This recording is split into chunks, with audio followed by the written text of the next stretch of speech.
来这里吃饭的以色列人多吗？犹太人？阿拉伯人根本上就没有，但是犹太人很多很多。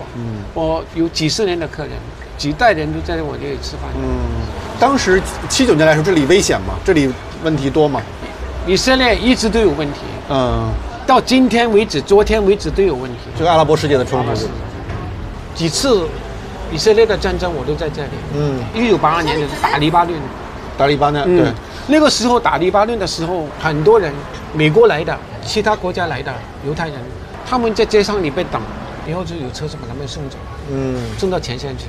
我问他们我自己愿意来的。这边也有自杀性爆炸嘛？很多，这个我亲眼看到的。在哪里？什么样子？这里39号39号。这旁边那里晚上也是爆炸了。他2个公交车他等那个公交车到站的时候，这个公交车到站，那个恐怖事件引爆，2个公交车的人死伤很多人。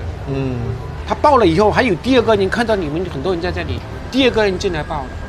什么时候爆炸最严重啊？一直都有。我们都已经怕。现在是少一些了，是吧？没有了，根本上没有。现在没有了。就因为建那个墙，是不是？是，很有效，是吧？有效。但是巴勒斯坦人就很愤怒嘛，建这个墙，把人与人之间都分开了。以前有圣经记载的时候是犹太人的地方，后来犹太人2000多年时候，他们这人就散掉了，逃到全世界的地方去了。以后阿拉伯人进来这里，生活了1000多年，他们也是当这里是他们的一辈子，他们的家。所以我觉得应该有和平的一点，大家都应该互相体谅一下。大家互相残杀，这不是一个好的解决方法。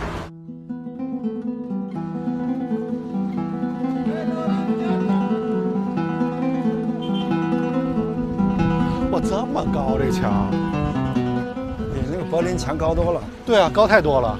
这得有什么8米、10米高。耶路撒冷是一座有着3000年历史的古城，也是犹太教、基督教、伊斯兰教的发源地。有一个小平台，你望出去，居然可以看到2个宗教的地标性建筑物，一个呢是西墙，一个呢是金顶。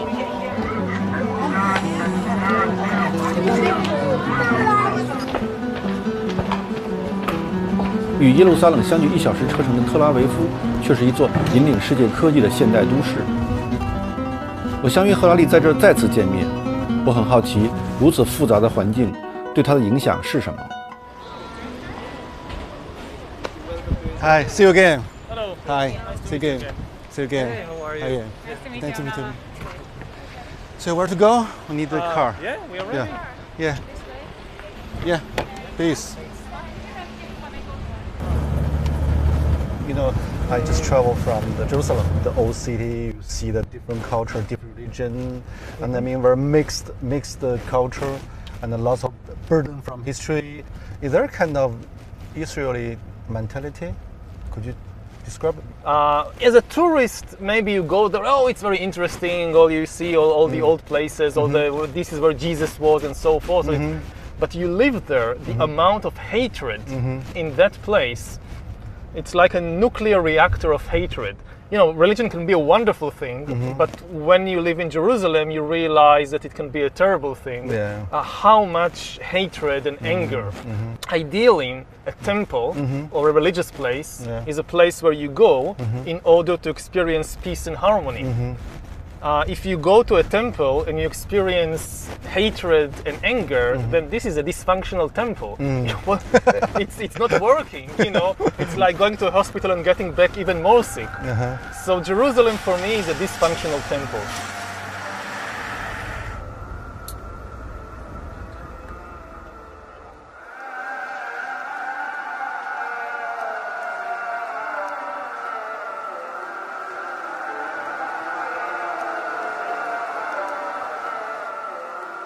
How this kind of things shape your mind, shape your The influence on me of if this is what you ask, it obviously has an impact.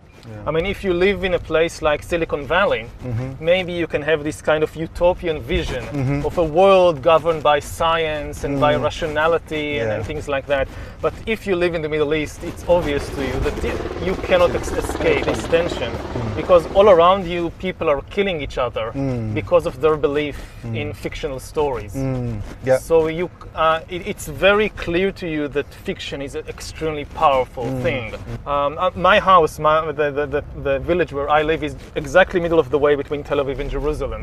On the one hand, I'm very connected to this world of Tel Aviv. Yeah, modern technology, modern technology, world, high tech, all that. And on the other hand, very connected to Jerusalem with all the religion and mythology, and especially this is why I think much of my writing and scholarship is about this tension between the modern world of the 21st century and artificial intelligence and all that, and on the other hand, the still great impact of all these mythologies and fictional stories and religions. When did you notice the tension? When did you notice the hatred of religions and I think only when I left Israel and I went to do my PhD in Oxford, then I realized how much tension there is in the place where, when you're born into it, you think, well, this is how the world is. And only when you go out, you realize, no, this is not how the world is. 为了更充分理解这个国家与赫拉利，我约了几位当地人闲聊。我的朋友王石正在以色列游学，他与我一同前往。007那个谍战片啊，这个对。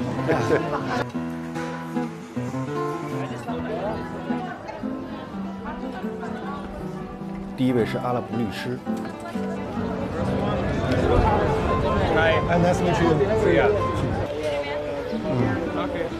How do you think about the Jewish people? I mean, the Jewish come back, take the city, they become a new authority. Is understanding or for you not? For me, I don't have a problem with the religion about the Jews. And they was living here before the occupation, and we have places that they are neighbors of the Arabs, and they don't have any problem with the Palestinian here before the occupation. When they kick them out from Europe and receive them, and later they are get of this country. But after, it's became the problem. When I talk with the Israelis, most of the people, they have this stereotype. We really feel that. When they talking with me, are you real Arab? Yeah, I am Arab. Are you born in? Yes, I am born here. You know, here, the thing that it's helped me to live here in Jerusalem, it's how I look. According to the stereotype of the Israelis, I'm not look like the local people. The local people have to be dark-skinned, not handsome person, and also my accent is good in Hebrew. You speak Hebrew? Yeah, of course, because I'm a lawyer. And in a good accent. So what's your nationality? Nationality, I don't have any nationality of any country. It's just residency. If I pass something, if I travel more than 3 or 7 years out of Israel, so they can get the ID, my ID. It's mean they can kick me out anytime. Like that we live. Do you have any solution? I mean, actually, I don't see any solution. I am born here and I love this country. I will not pass to anywhere.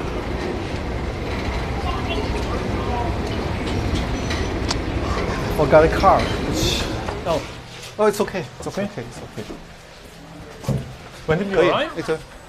When did you come to Israel? 2 days ago. Oh, 2 days ago. So you've been around. Yeah, spent 1 day in Jerusalem and here. Yeah, come here. Yeah. You're much more relaxed than in China. Me. Yeah. Yeah, because in China you run around from here to there, and here Too it's many like, things. Yeah. Oh, it's a nice view. You want some water? Yes, Some water would or- be nice.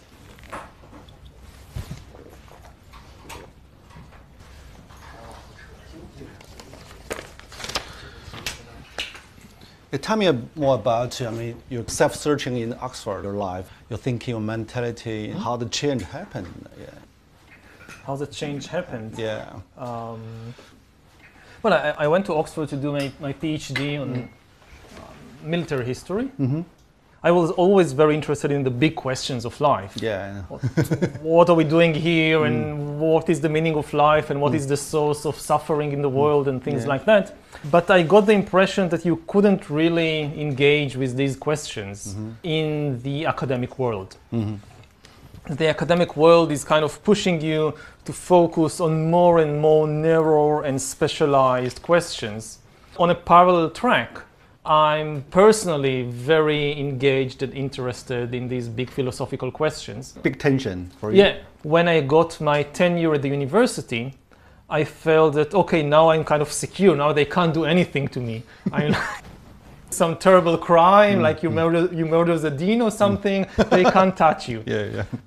So I try and reconnect the two tracks with these big questions about humanity and about life. I guess it was luck had something to do with it, but it was very successful. In the 20th century, there are some historians also ask big questions like Arnold Toynbee, H.G. Wells. How this kind of tradition shaped you? Influenced me. Yeah. Well, the biggest influence on me, I think, was from Jared Diamond. Jared Diamond. He was a specialist in birds. Yeah. Yeah. He was the one who came and kind of showed the historians, look, you can do these things to, like, looking at humans from a bird's eye view. From bird to bird view. Yeah. So you're comparing Jared Diamond. What's your advantage and disadvantage of your books? Their strength compared with me is that I don't really have any background in biology. But if you just know biology, if you just understand evolution and you know everything there is to know about humans, you can now explain human history. I don't think that this can work because human history also has a very important ingredient of culture, of ideas, of stories, of fictions. And this is kind of my speciality, the exploration and understanding of fictions and mythologies and stories and their immense impact on human history. And if you don't give enough importance to the stories, to the fictions, you will never understand something like the Second World War, or like the French Revolution, or like the rise of Christianity. There was no biological or geographical explanation. So what do you think the major flaw of your theory? Have you ever think about it? Of my theory? Yeah, your perspective. You try to explain the whole world, the history, but what's the major flaw in the process? Well, if I knew the major flaw, I would have corrected it. But there are definitely flaws. Do you have any kind of worry? Maybe I speak so much about the change, the process, but actually I don't understand very well. Do you have any kind of concern? There are many areas. Because your tongue in the books is so confident. So, yes. Yeah. There are many areas that I talk about and I have no first-hand experience. I just rely on what the experts in the field say and I believe them. And I have no ability to kind of verify for myself that what I'm saying is true. I just believe them. So it's only second-hand knowledge. I read articles and books about artificial intelligence and what are the principles behind the program, behind the machine learning. So I trust that they are right. I hope that they are not kind of, making this colossal mistake and leading the entire world after them. 赫拉利对多领域的探索，对二手知识的运用与宏大叙事的热情，让我想起另一位以色列朋友。他即将成为一位拉比，是位教授塔木德的老师。这部古老的典籍覆盖了犹太教的律法、习俗、祭祀、礼仪等。You gonna join me? Sit. Yes. Okay. Come, welcome.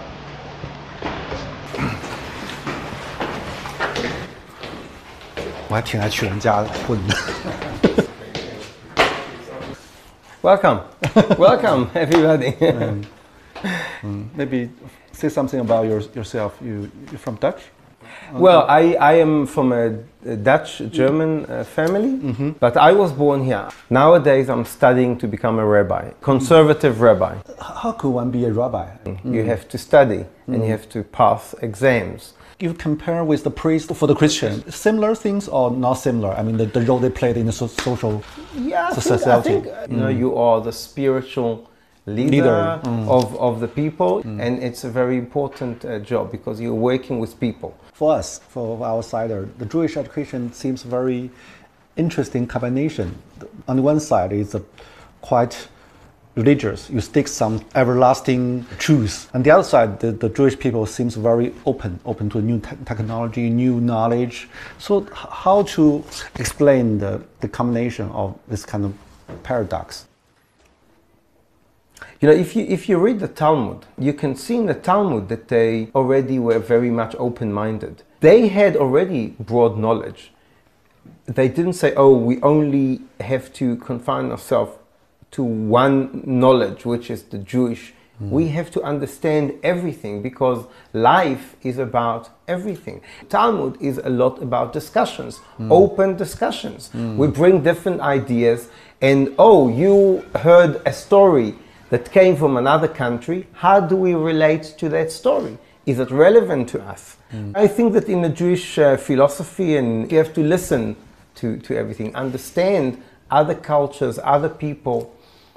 2,000 years ago, we were fighting amongst ourselves. And because we were fighting, you know, there were splits in the people, the temple was destroyed.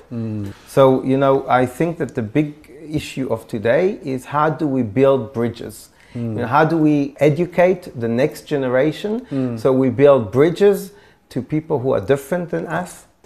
And how the Jewish people deal with the trauma? I mean, teach the kids to know the trauma, to know their past. We realized that the stories are very, very important. Everybody started talking about it and understanding that it is important to discuss it. Do you think the Israel today still facing kind of existential crisis? I want to believe that not. I think that, look, there are people in the world that say that they want us to disappear. But I don't think that, you know, practically it's possible. But human beings are not always predicted. What we learn from history is that human beings, that people, never learn from history. So history can often repeat itself because we just don't learn. So we don't look with open eyes of what happened only a few years ago and say, okay, let's do it differently. So I don't know. You know, I don't think that we are today on an immediate threat. But of course, Israelis feel that there is a threat. But I hope and I believe that we are strong enough and we'll be okay.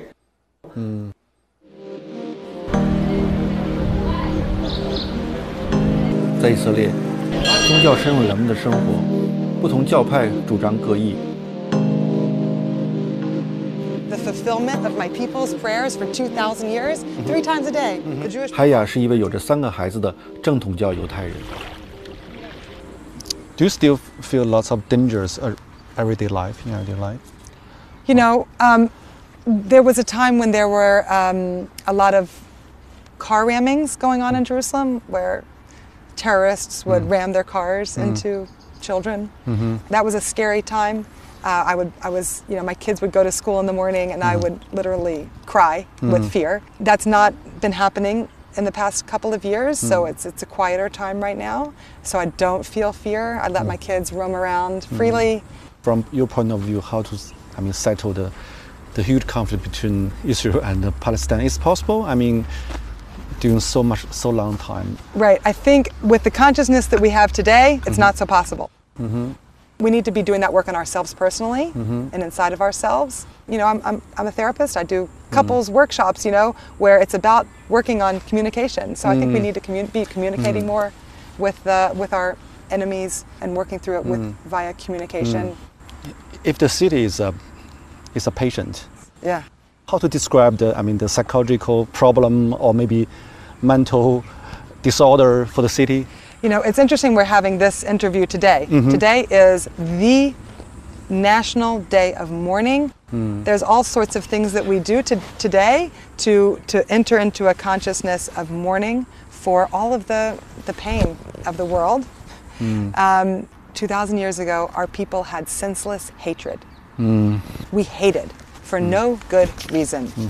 We hated our brother, we hated our cousin, we hated.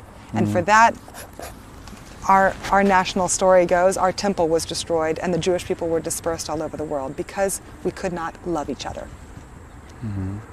That's our psychological ailment is hate. And so the fixing of that is going to be love. It is love, senseless love. What does that mean and how do we do that is a whole other question, but I think just having that awareness, and we're trying to learn how to love senselessly.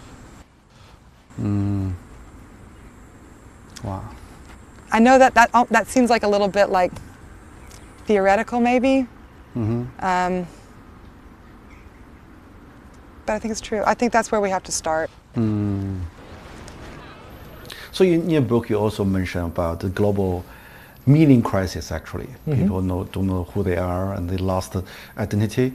So how to cope with it from your point of view? How to deal with the phenomenon? We can't come back. We can't go back. We can't go back. This should be very clear. Yeah, the we road must create back. new. Yeah, what's new? What's the new meaning? I think that always the key is to get to know ourselves better. When people ask what is the meaning of life, they usually expect to be told some story about the universe, which gives them some role to play. You have the Jewish story, the Christian story, the national story, but all these stories are false because the universe doesn't work as a story. It exists today in the world, not Israel, not Japan, not Greece, not Egypt. None of them existed 5,000 years ago. Humans coming out of Africa, the first cave art, the farming, the invention of farming, of agriculture, the invention of writing, of money, the first cities, all these things happened long before any of the nations that today exist appeared. So none of them offers you an eternal truth. And I think that what the real answer to this search for meaning is leave all these stories aside. And the key thing is to really understand the reality about yourself. So there are many tools to do it, from meditation to the tools of science, that to really explore what is the body, what is the brain, what is happening within me. If you really know the truth about yourself, I don't think that you need any of these stories anymore. So you say you must create your own story. No, you don't create your own story. You search for the truth about the reality about yourself. But you said the whole history is about story, but how to see the reality. But people never live in the kind of true reality, mostly fictional. Yes, as I said, in order to live in society, in order to have a functioning social order, you must have all these kinds of stories. They're useful as tools. You cannot build societies without a story in which people believe. But it's the same in the case of entire nations and religions. You can't organize millions of people together if they don't agree on some common story and common laws. So we need these things. But they are just tools. They are not the ultimate reality. If you mistake these imaginary stories for the ultimate reality, then you will never know the truth about yourself, and you will start usually sacrificing people for the sake of imaginary story, like what is happening in the Middle East all the time.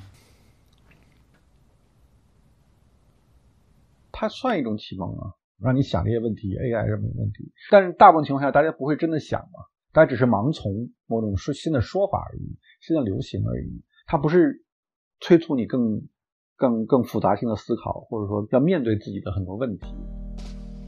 它更像是一种抚慰剂的方式。启蒙还是要很多自我发现的觉醒。你看那个乌鸦在上面，下面卧虎藏龙，哇，好漂亮！你从建筑形上显示它是有点博采众长，就有点和像他要把其他的宗教大同是吧？全大同在这里。